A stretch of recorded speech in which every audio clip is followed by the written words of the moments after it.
My name is Daniel Nenny, and I'm the founder of SemiWiki.com, the open forum for semiconductor professionals. Since going online in 2011, SemiWiki.com has experienced more than 3 million users. If you're not a member of the SemiWiki community, please register as my guest. I hope to see you there. Today's webinar is titled Detecting Security Vulnerabilities in a RISC-V-based System on Chip in partnership with Tortuga Logic. Detecting and addressing vulnerabilities in SoC designs pre-silicon is critical and requires novel security verification tools and workflows. This webinar will review threats to system-on-chip designs and provide strategies to detect security vulnerabilities introduced pre-silicon during the design process. The presenter today is Dr. Nicole Fern, Senior Hardware Security Engineer at Tortuga Logic, whose primary role is providing security expertise and defining features and applications for the product line. Before joining Tortuga Logic in 2018, she was a postdoc at UC Santa Barbara. Her research focused on the topics of hardware verification and security. Okay, let's get started. Over to you, Nicole. Daniel, thank you for the introduction, and to SemiWiki for hosting this webinar.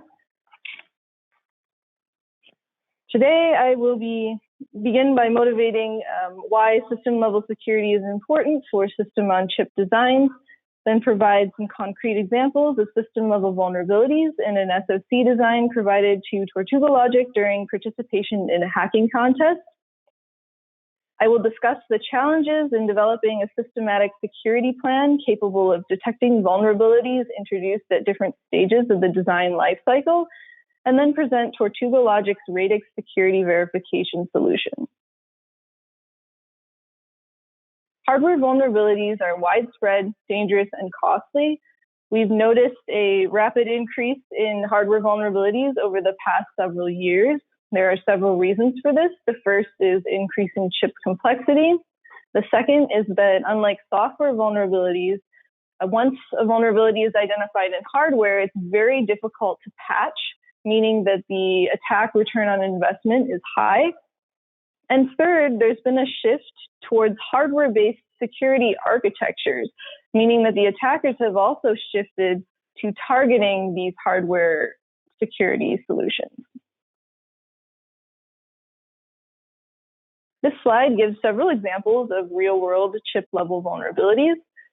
The first example on the left is a privilege escalation attack accomplished via ARM's multi-core debug infrastructure. It's called the nail gun attack. Well, the interesting thing about this attack is that it does not require the attacker to have physical access to the device. They only need to run unprivileged software on one of the cores in the multi-core design. Another example is a vulnerability in Cisco's secure boot flow. Cisco was using an FPGA as their root of trust. However, they stored the bit stream for the FPGA, which completely controls the FPGA's functionality. They stored the bit stream in a non-secure location that could be modified by application software running in the router. The third example is bleeding bit, and this is a software vulnerability in the low-level software stack built on Texas Instrument wireless SoCs. It mishandled processing and parsing a Bluetooth packet, which led to an overflow and memory corruption inside that SoC.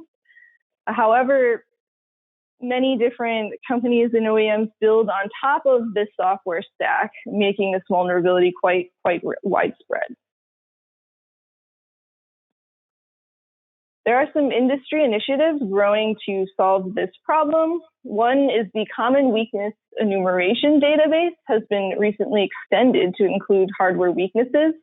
A CWE has been around for several decades to address software weaknesses, but this year it's been extended to include hardware as well, which is very important as we've seen that now many attackers are starting to target hardware itself. What this does is it provides a mechanism for sharing security knowledge amongst IP providers, chip vendors, and OEMs. This effort was led by Intel and MITRE Tortuga Logic was also involved with these two companies and helped contribute to the initial rounds of hardware CWEs. Security analysis must consider the entire system because SOCs are too complex to be designed by a single engineer or company, and vulnerabilities exist in the complex interaction between different system components. These system components include IP blocks, software, configuration parameters, etc. And in the figure on the right, this shows a block diagram for a typical SOC. It happens to be the one provided to us as participants in the Hack DAC competition. But many of these blocks come from different open source projects. They don't all come from the same place. And this is also common in industry, and it's just not only a problem limited to open source hardware, but you have IP coming from different companies, and it all has to be integrated and configured together correctly. And on that point, the security of an SOC depends on the security of the hardware logic itself, how the hardware is integrated and configured, and also on the software that is controlling the operation and usage of the hardware. There are several system-level security goals. The first, obviously, is that no vulnerabilities exist in the hardware implementation of the processor or other peripherals or IP in the SOC. The second is that no vulnerabilities are introduced during SOC integration. Some examples of things that could go wrong at that stage are improper management of debug and test interfaces, or accidentally grounding a privilege bit in a peripheral bus interface. And the third goal is that a software correctly configures and uses the hardware features, because many hardware security features especially are programmable by software to increase the flexibility of that hardware feature. For example, a memory protection unit protects certain regions of memory, and the boundaries of those regions are programmed dynamically by software at runtime along with what permissions are applied to the region. Now I'll move on to providing some concrete examples of vulnerabilities at block level integration and software. The design that I'll be using to give the examples is from the 2019 Hack DAC Competition. So a little background about this competition. The goal was to find security bugs inserted in a RISC-V-based SOC. The contest was broken down into two phases. The alpha phase was 2 months. The beta phase was 33 hours, and it was live at the Design Automation Conference. The bugs inserted in the SOC were donated by Intel and Qualcomm.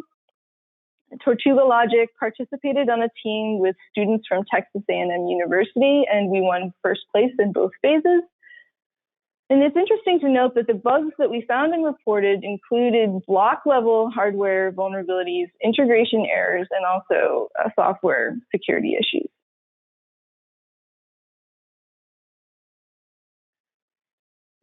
So this slide lists some of the block-level hardware bugs that we found in the design. There was a JTAG interface in the SOC. This was password protected. However, the password only protected against reading data out of the chip through the test interface. It did not protect from writing data into the chip via JTAG. The test interface also had a lock bit, and the lock bit was not set to a known value on reset, meaning that as soon as the chip was powered up, you had basically a 50% chance that the test interface was already unlocked. So an attacker, all they would have to do is just reset the chip a bunch of times until they happen to put the chip in an unlocked state. The SoC also had an AES block to perform symmetric encryption and decryption. This was used in counter mode, but the initialization vector and counter value were fixed. The platform level interrupt controller that is in charge of aggregating and routing all of the different external interrupts to the processor had a multiple drivers issue. involving the routing of the SPI and UART interrupts, meaning that if an attacker was able to send information through those two interfaces, they could potentially cause physical damage to the chip.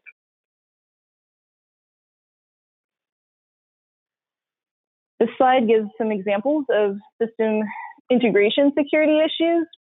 So many of the peripherals in the design have a memory mapped register interface, and this is how the processor communicates with the peripheral. The AES also had a register interface, but the problem was that the key could be read directly through the register interface, and also internal state could be written to and read out through this register interface, which clearly is a violation of confidentiality and integrity of the sensitive data stored inside these registers. For the JTAG password, it happened to be stored in a location that unprivileged software could both read and write. The boot code, according to the block diagram and the documentation, should have been stored in a dedicated read-only memory, meaning that that code could never be modified. However, in the actual implementation, it was written to a memory that did have a write interface, and it was not protected, meaning that an unprivileged software program could overwrite the boot code. And this is similar to the Cisco boot flow vulnerability that I presented earlier in the slide deck. Many of the registers in the Hack DAC SoC had register locks, and how these locks are supposed to work is that they're unlocked on reset, and then a privileged program will go through and assert the lock bit. And once the lock bit is asserted, the contents of that register are frozen. No one can overwrite them, not even the privileged software, until the whole chip is reset. However, in the Hack DAC design, the wrong reset signal was routed to the register locks. It was the reset that could be issued by a software debug command, not the chip reset. The SoC also had direct memory access enabled, and the way that the DMA controller was set up, assets such as the system timers on the chip and other registers and various peripherals as well could be accessed by unprivileged software via a DMA request. There are also several software configuration and usage errors. So the first bullet here lists that the AXI4 crossbar firewall settings, which protect the different peripherals against access by different bus masters at different privilege levels. It's a giant table, basically an access control table telling you which masters at which privilege can access which peripherals. So this is all programmable, and these settings are programmed during boot. However, the way that they're programmed allowed unprivileged access to almost all the peripherals, which is clearly a misconfiguration. Additionally, there was trap handler code that could be overwritten by unprivileged software. So the unprivileged software would modify this and then trigger an exception or trap, and then they, were able to arbitrarily execute arbitrary code in machine mode, which is the most privileged mode in a RISC-V processor.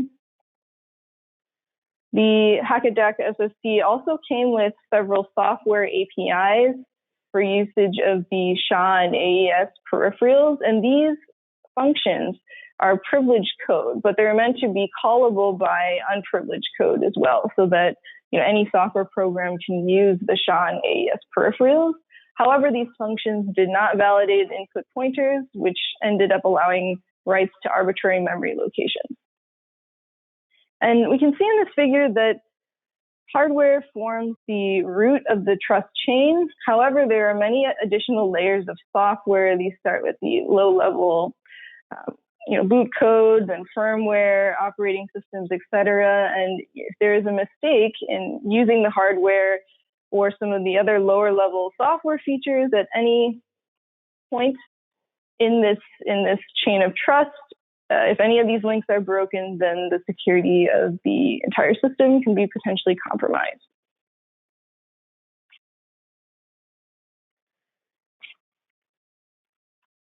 So at this point, hopefully I've convinced you that there are a lot of potential vulnerabilities in an SSC. So one open question is, how can we systematically identify and mitigate both known and unknown security issues existing in your design?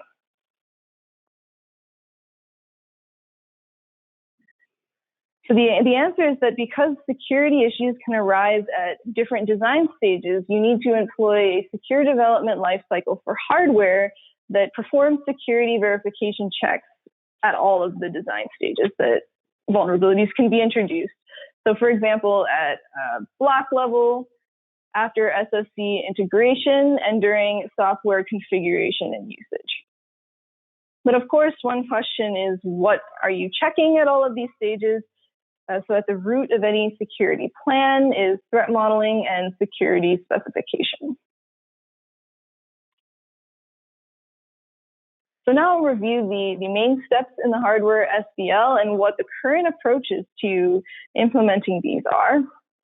Threat modeling involves identifying assets, threats, and attacker capabilities. This process will be specific to your design and your target use case. And then from there, you will take these threats and assets and develop a list of security requirements, which must hold to mitigate the threats that you identified in the threat modeling stage. And then using the requirements produced during security specification, the verification step actually goes through and provides assurance that the system, which includes the hardware and software, actually meets the security requirements. So the current approaches to threat modeling and security specification, it's a very manual process. It requires, hiring engineers with security expertise, either having them in-house or bringing them in as consultants. They will analyze your design, identify what is important, what needs to be protected, what the potential threats are for your application, reason about, if it's reasonable for the attacker to have physical access or to assume that they can run some sort of software on your platform. They'll, go through all of this, maybe consult a repository of known vulnerabilities and weaknesses, such as MITRE CVE and CWE, and then come up with this list of requirements. And then this list is handed over to the security verification team, where some methods to ensure that those requirements are being met include design and architecture review. So again, this is a manual process where you're either looking at the RTL code, trying to identify vulnerabilities, or you're looking at block diagrams and trying to find weaknesses at that level. Some other verification strategies include formal verification, which works really well for smaller design blocks and also for security requirements that don't depend on software at all, right? That are purely enforced by the structure of the hardware. Because when you start getting into trying to verify that a certain software configuration means that a requirement has held formal verification and the tools are not really well equipped to handle that verification task. Some other approaches are simulation-based directed negative testing. So this is taking the ideas from simulation and emulation-based functional verification and trying to write targeted tests and checkers for security verification. And then lastly, there's post-silicon penetration testing, where, after your design has done its first rounds of tape out, you actually take the perspective of an attacker and try and hack into the system. So let's go through an example of this process for AES key flows in the Hack DAC SoC. So for threat modeling, in this example, our asset would be the device-specific AES key. And actually in the beta round of the competition, the key was no longer hard-coded inside the AES module. It was actually stored in a particular location in the fuse memory and then transferred to the AES core during boot. So the asset would be the device-specific AES key that's stored in the fuse memory. And for this example, let's just say that the attacker, it's reasonable to assume they can execute unprivileged software on the RISC-V processor. And then from there, maybe you'd identify some relevant CWEs and be able to derive some security requirements. And these can be derived for different scopes of the design. So for block level, one requirement would be after the key is transferred into the registers, you want to make sure that the key stored in the registers in the AS core never exits the core.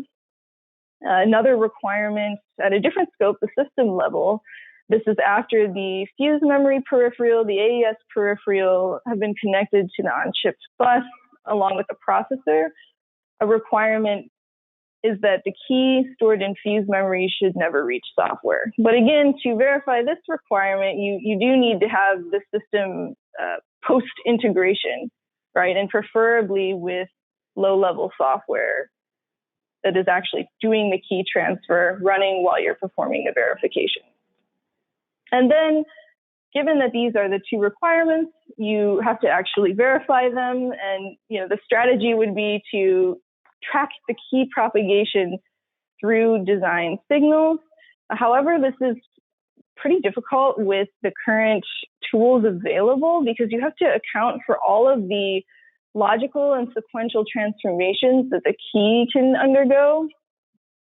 For example, it's not enough to just write an assertion that looks at a particular output signal and just make sure that the key value never appears there. And that's also assuming that your verification infrastructure can track what the value of the key is supposed to be at any given time, because the key could also leak out if it's XORed with, for example, the plain text and then goes to the output. In that form, the attacker can still recover the key. And there are potentially an infinite number of basic transformations that the key can undergo and be leaked out. And it becomes problematic to have to enumerate through all those transformations ahead of time and think of every single way that the key could leak out. Because there's also, beyond just simple combinational transformations, you have sequential transformations. The key could be serialized where it leaks out one bit at a time each cycle. And so, accurately and completely accounting for all of these possible ways in which the key leaks out is very problematic and challenging using current verification techniques. So, clearly there are shortcomings of the current approaches. From the threat modeling and security specification side, this is a manual process and it requires experts to understand both design functionality for your specific design and security. What is needed is guided security requirement creation from weakness databases like CWE to make this process more approachable for non-experts. And on the security specification to security verification side, there is a gap here because specifications are written using natural language, whereas security verification requires design signals. So there can be a misinterpretation of the security requirements by the verification engineers, and this adds another layer where a lot of effort has to be expended to make sure these requirements are interpreted correctly. And then back to the problem that we were talking about on the previous slide, existing tools target functional verification, not security verification, meaning they're designed to check signal values under certain conditions, whereas for most security requirements, you don't care about a specific value of a signal. So for example, we don't care about what the actual value of the key is. We just want to make sure that for any possible value, it could be, the information from the key can never be recovered because it propagates somewhere it shouldn't. And so what is really needed is verification solutions that have information flow as a first-class concept and that also scale to system-level analysis so you can perform information flow tracking in the hardware while your actual low-level software is running. So it's because of all of these shortcomings that really motivated us at Tortuga Logic to develop the Radix solution, which is targeting specifically pre-silicon security verification. So a little bit about Tortuga Logic. Our company is headquartered in San Jose. We were founded in 2014 with a mission to build solutions that detect and prevent hardware vulnerabilities. We have several customers and partners, both in the commercial and government sectors. We have several products targeting pre-silicon security verification in simulation and in emulation, along with hardware security verification services. So to give you an overview of how we help make the secure development lifecycle more efficient, for threat modeling and security specification, we craft a set of security rules based on the weakness database, for example, CWE. And then these security rules, along with your RTL design, are monitored for violations during your standard verification flow. So this is during simulation or emulation. When you can perform security verification, and our tool will tell you if any of the security rules have been violated, and also provide some analysis views to help you visualize these security rule violations. So taking a step back to really understand the value that our tool provides, we have to touch upon what security requirements tend to look like, and they're typically defined using the following concepts of confidentiality, integrity, and availability. And these concepts, are naturally expressed in terms of information flow or the movement of information in the system.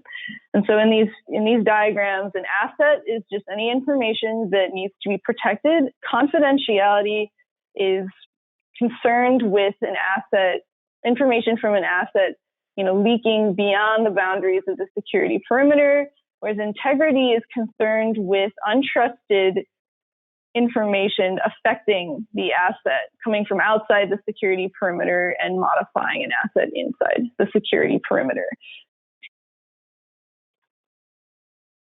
And so Tortuga Logic has this special operator that you can use in your security rules to express security requirements called the no-flow operator.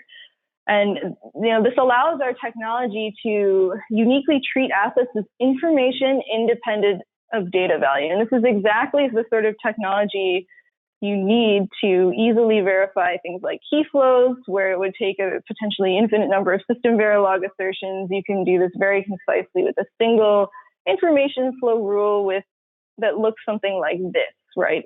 In this diagram, basically to express that you do not want the asset to leak out of the security perimeter, you use the syntax which says something like the asset shall not leak outside the security perimeter, where the asset and the security perimeter dot out, these are RTL signals, they're hierarchical paths to RTL signals in your design. So let's take an example. Again, back to the key flows in the Hack DAC SoC. So we talked about two scopes, block level and system level. So for the block level, we know that the AES peripheral is accessible through the register interface. So your security requirement would be that the key cannot leak out of the AES block. And we know that there was a bug that all key bits can be read by software through the memory mapped register interface. So by verifying this requirement, you would definitely catch something like the bug that we saw in the Hack DAC design.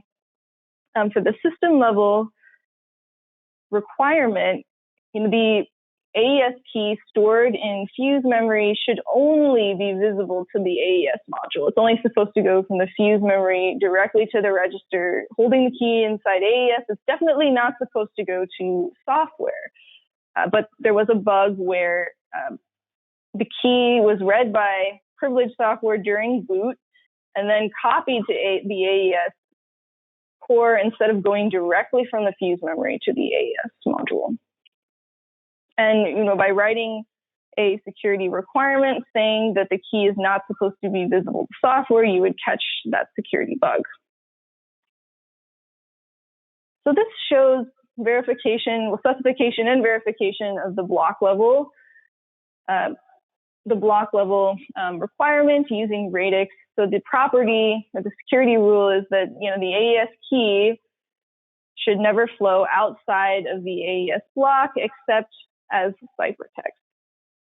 And this is the syntax for expressing that. And when we actually ran one of our tests with this security rule, this rule fails exactly when the key is read out of the register interface. And this screenshot here shows one of our analysis views called waveform view, which has all of the functionality that you would expect from a standard waveform viewer. However, it annotates the waveform with how information flowed specific to your rule. So any signal that is shaded red carries information from this key specified as a source in the security rule. Right, and like any other waveform viewer, you can browse the design hierarchy, meaning that you can explore the design and see where information has flowed. For the system level security analysis, our security rule tracked flows from the fuse memory where the key is stored to processor execution memory, the DRAM interface. And again, when we ran the boot code with this rule analyzing the design, it fails because the key actually reaches execution memory because software is copying it, into the processor and then back into the AES module. And here is a screenshot showing another analysis view. In addition to the waveform view, we have a view called path view, which shows how information, so it shows one such way that information flowed from the source of the rule, which is the fuse memory, where the key is stored in the fuse memory, to the execution memory, the write data port of the DRAM interface. And this shows one path of how the information moved over time through the design hierarchy. And so this provides a really easy mechanism for debugging. Okay, a rule failed. Where is it flowing in the design to cause this failure? So the collection of being able to specify information flow, or being able to specify security requirements using information flow, in addition to having the technology allowing you to check during simulation and emulation if the rules, which are information flow rules, are violated, really allows you to have an efficient and effective secure development lifecycle for hardware.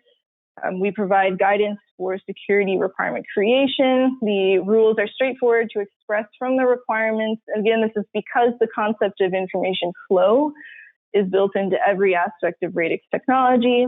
And also verifying the security rules using Radix does not require additional tests or additional teams or separate infrastructure for security verification.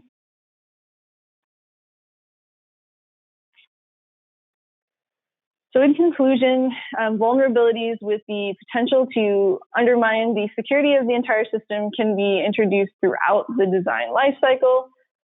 And what this means is that a secure development lifecycle for hardware must be implemented to detect and prevent these vulnerabilities, and also that Tortuga Logic's Radix really enables an efficient and effective secure development lifecycle for hardware by providing a unified framework for threat modeling, security specification, and security verification. All right, thank you for your time. I'd be happy to take any questions, and I'm going to hand it back over to you, Daniel. Very well done. Thank you, Nicole. It's time to start the Q&A. The first question, will Tortuga Logic continue to be involved in CWE? Yes. We are working closely with both MITRE and Intel to continue contributing content to the database. Additionally, as more companies get involved and contribute more weaknesses, we plan to integrate the information from all of the new weaknesses proposed into our product as they are contributed. Okay. Another question, what about security issues that aren't listed in the current CWE? Can Radix detect these? Excellent question. Yes, the CWE is used to guide the security rule creation process. However, the rules themselves are based on confidentiality and integrity requirements for the design assets themselves, meaning that these Radix security rules will fail if those requirements are violated, regardless of whether the violation happens to fall or map into a CWE entry. Okay. Another question, what are some other use cases for Radix? Right. So in our presentation, we gave the detecting illegal key flows as our running example, but there are also several additional use cases, such as verifying red-black separation, that assets are managed properly during secure boot flows, verifying SOC access control mechanisms, making sure assets don't leak out through the debug and test interface, and also verifying the absence of timing side channels. Those are all additional use cases that Radix is very well suited for. Okay, another question. How does Radix analyze both hardware and software together? Right, great question. Test stimulus in the form of software is really commonplace in both simulation and emulation environments. Of course, the difference between those two being scope. In simulation, you may be able to run a single assembly program, whereas in emulation, you are able to perform the entire boot flow into a rich operating system such as Linux and then run application code. But the point is that in either case, because Radix monitors the RTL design for security violation in these environments, simulation and emulation, we are able to detect vulnerabilities arising from software misconfiguration or usage errors. Okay, another question. Does Radix affect the functionality of the design during analysis?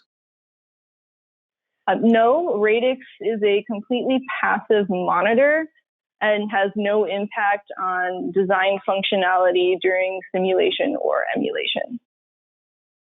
Okay, we have one final question. Does Radix require developing an additional set of test cases for security verification? No, Radix leverages pre-existing test stimulus developed for functional verification. And the key here is that Radix is capable of tracking information flows in the design. So many illegal flows will be uncovered using existing functional tests that were previously undetectable using value-based checkers such as system Verilog assertions. Great. Thank you very much, Nicole. That's all the time we have for today. Thank you again for participating in the SemiWiki webinar series, and have a good day.